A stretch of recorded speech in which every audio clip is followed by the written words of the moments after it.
Ugang ang lalaki ug babae uban ang laing upat ka mga miyembros pamilya nadakpan sa NBI 7 human gitumbok nga mo'y patay sa ilang umagad dito sa lungsod sa Tabugon.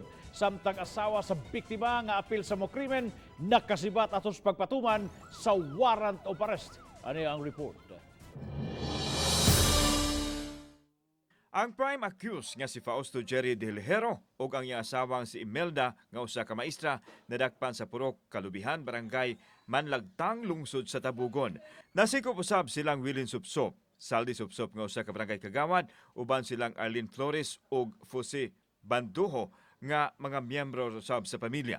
Samtang ang laing suspect sa warrant of arrest nga gi-issue sa korte nga si Geraldine De Ligero Putot nga asawa sa biktimang si Romnick Putot wa madakpi atol sa gipahigayon nga operasyon.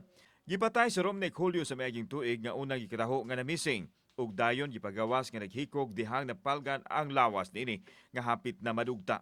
Nasayran nga unang midangop sa pulis ug sa NBI ang asawa sa biktima tungod sa nahitabo sa Yampana.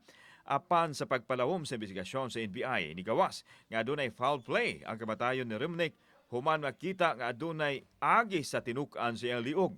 Nakakuha usab og pamahayag ang NBI gikan sa usa ka eyewitness nga nagtumbok kang Fausto nga maoy mipokpok sa ulo sa biktima. Samtang ang asawa niining si Imelda ang milimpyo sa dugo. Si Winilin Supsop maoy mibutang kuno og duct tape sa lawas sa biktima ug ang laing mga akusado ang nagdayong sa paglabay sa lawas nini. Bangi sa pamilya ang gitan-aw nga motibo sa krimen. So, noong una, we thought na this is a case of kanang ano lang ba, yung mga heart attack, myocardial infarction, no? Kay initially, yun man ang inisyu ng doktor ng Tabugon. But when we conducted investigation, nakita ganato nga merong foul play. As a matter of fact, because of that findings, kinasuhan din natin yung medical legal officer at yung doktor ng Tabugon. In effect, Geraldine is at large, including the 3 Jandos. Ang inahan sa biktima nga si Esterlita na nawagan sa iyang umagad nga si Geraldine nga mosurrender na. Nagpasalamat kay kog dako sa kanaang NBI nga pagidlong og pangita ang mga tawo nga mga suspetsado.